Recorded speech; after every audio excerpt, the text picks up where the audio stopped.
This 1775 Bible shows that March is actually the first month of the year, and Sunday, yes, you heard right, is the first day of the week. Take a look. And so this right here is the Bible from 1775 telling us at the time that we used to have 13 months. The first month of the year is March! Look at all the way to the end, guys. There's 13 months. 13 months! First day of the week, Sunday. Second day, Monday. Look at that. Seventh day or Sabbath, Saturday. This is the proof right here. I've always been a curious soul, but not in the way you'd expect from scholars or historians. My explorations take place from the comfort of my own home, often late into the night, guided by the soft glow of my laptop screen. This is how I ended up watching a video by Mark Pyers on his channel Mark Inspires. What I discovered there sent me straight down a rabbit hole. Mark presented an old Bible from 1775, and it wasn't the antiquity of the book that caught my attention, it was the content. According to this Bible, the first month of the year is March, and each week begins on a Sunday. I paused the video. Sunday as the first day? March as the first month? That's not what any calendar I've ever hung on my wall has shown. The curiosity in me sparked. I wondered, if what I was looking at was true, why did everything change? Who decided to flip the script and shift the months around? And why does it feel like we might be out of step with the rhythm that was once so ingrained in our culture that it was worth printing in the good book itself? It was like finding a piece in a puzzle that I didn't know was missing. The more I thought about it, the more questions arose. What if the holidays we celebrate, the ones we've been told were based on ancient traditions, were actually aligned with a different rhythm, one dictated by this forgotten calendar? Take Christmas, for instance, often said to be a rebranding of pagan festivities. If we were following this old system, where would that leave December 25th? Would it hold the same meaning if it didn't coincide with the winter solstice as neatly as it does now? Could this alternative arrangement of time affect not just holidays, but our everyday lives? I'm not an academic with a wall of degrees, but that night, I felt a responsibility to learn more. There was a sense that by understanding the past, by peeling back the layers of changes and adaptations, I might find something essential. Something about how we connect with the universe, with each other, and how we find our place within the cycles that govern our existence. And so, I began a journey, one not through dusty library shelves or ancient ruins, but through the digital realm of information, armed with a newfound determination. I was ready to see where this old Bible's tale would lead me and what it might reveal about the world we think we know so well. Discovering that Sunday might actually be the starting point of the week necessitates a serious reconsideration of cultural and religious norms. It presents the startling idea that the day we traditionally dedicate to rest and religious observance could indeed be Saturday.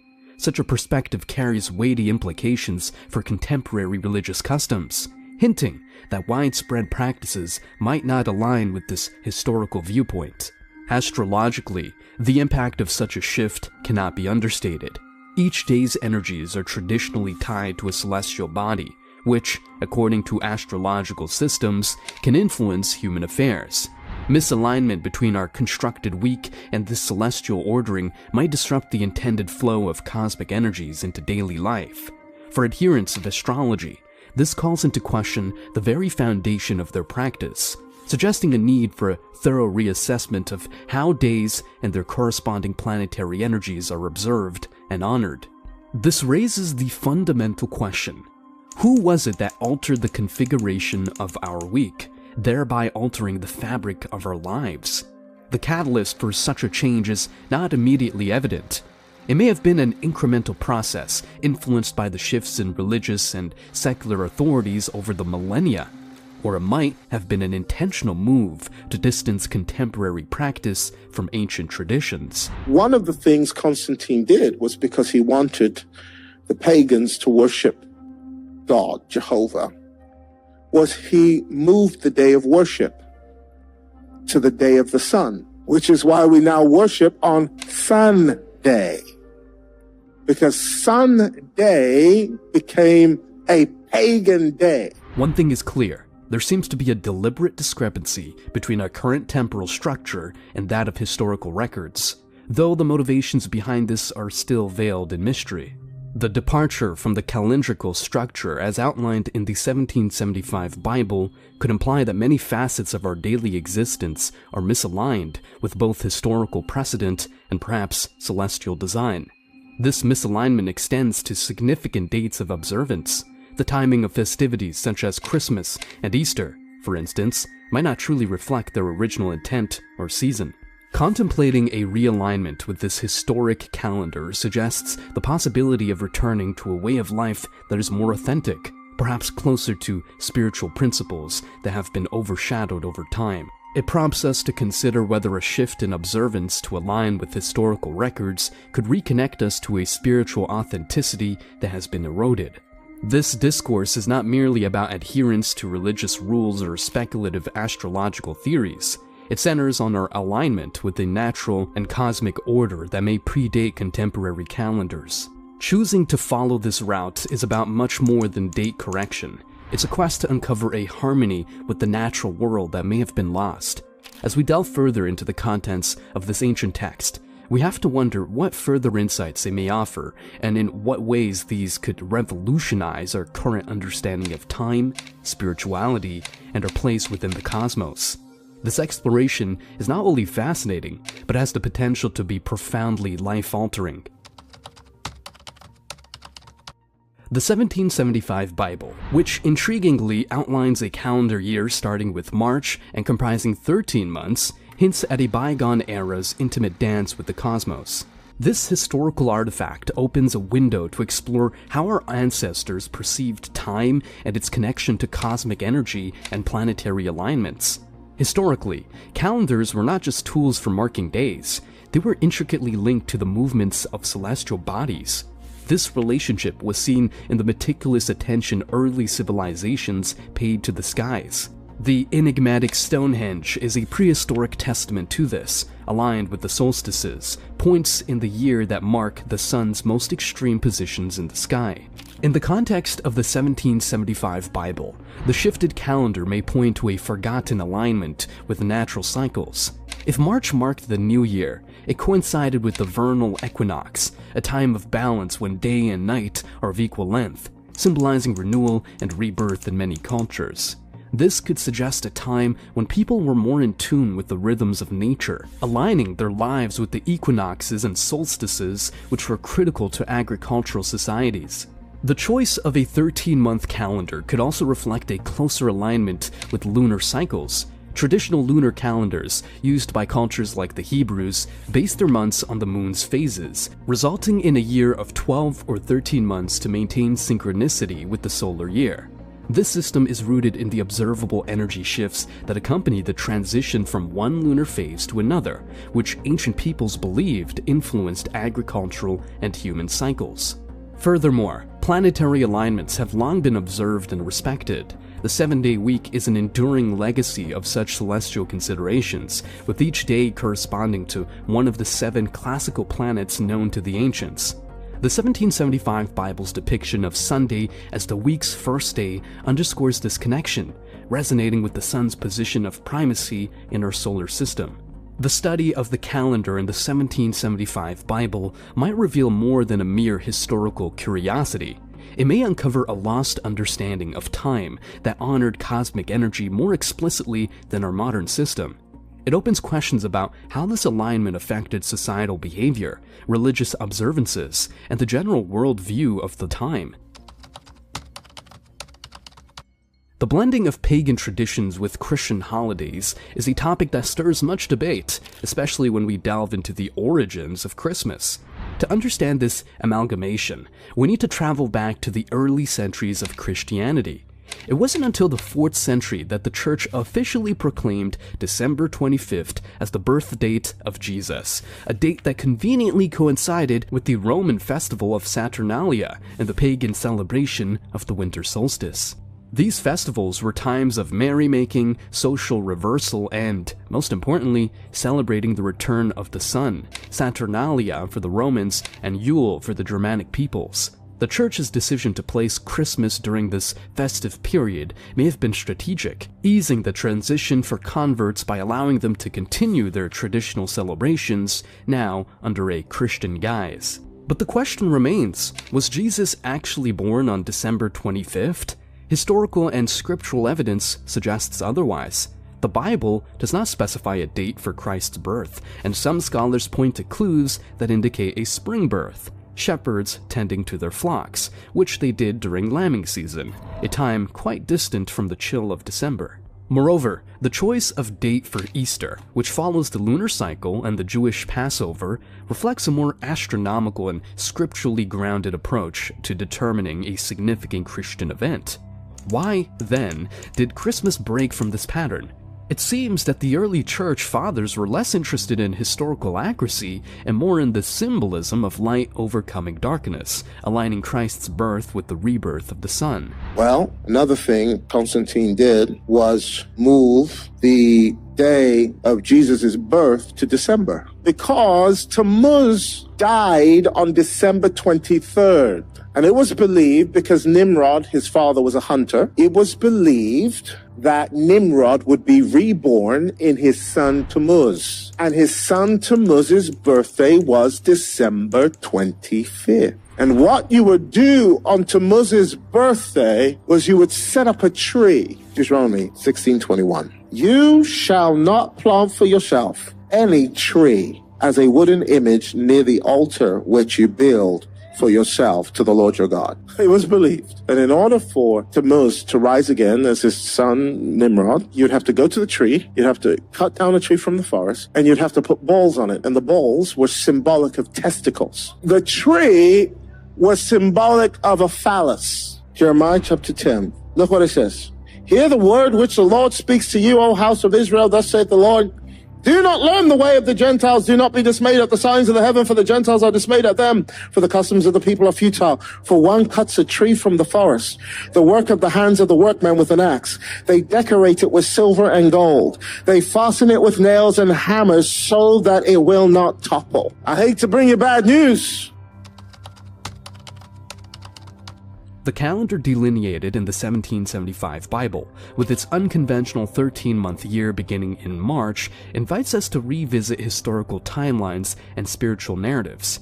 Among the most profound is the birth of Jesus, traditionally celebrated in December. However, if the ancient calendar were a more accurate measure, could it be that the nativity story unfolded in the spring? Such a shift is not merely a technical correction of dates, it proposes a re-examination of astrological and spiritual symbolism that has long been intertwined with the season of Jesus' birth. Spring, marked by the vernal equinox, is a time of renewal, when the earth awakens from the dormancy of winter. It's the season when lambs are born, which coincides with the historical account of shepherds watching their flocks by night, a detail supporting a springtime nativity. If Jesus was indeed born in the spring, the association with Aries, the ram, in the zodiac becomes intriguing.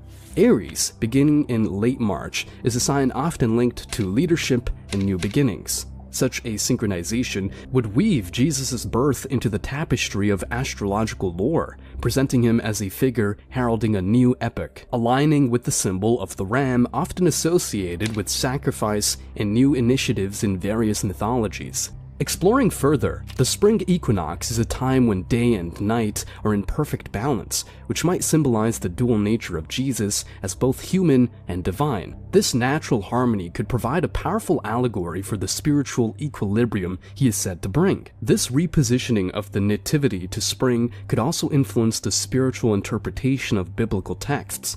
For example, the light coming into the world gains a literal dimension as the days grow longer and the darkness of winter recedes. The themes of rebirth and resurrection, central to Christian doctrine, naturally align with the world's awakening in spring. Moreover, the implications for Easter, closely tied to the Jewish Passover, are significant. Rather than a wandering date with the Gregorian calendar, a springtime Christmas would closely precede Easter, linking Jesus' birth and resurrection even more tightly within the cycle of natural and spiritual rebirth. The hypothesis of a springtime nativity prompts a reevaluation of our understanding of one of Christianity's most sacred narratives. It invites believers and historians alike to ponder the relationship between celestial cycles and sacred events. Each potential revelation nudges us to consider how celestial events have been foundational in shaping our spiritual traditions and how they might continue to do so if viewed through the lens of a calendar that perhaps once more closely mirrored the cosmos.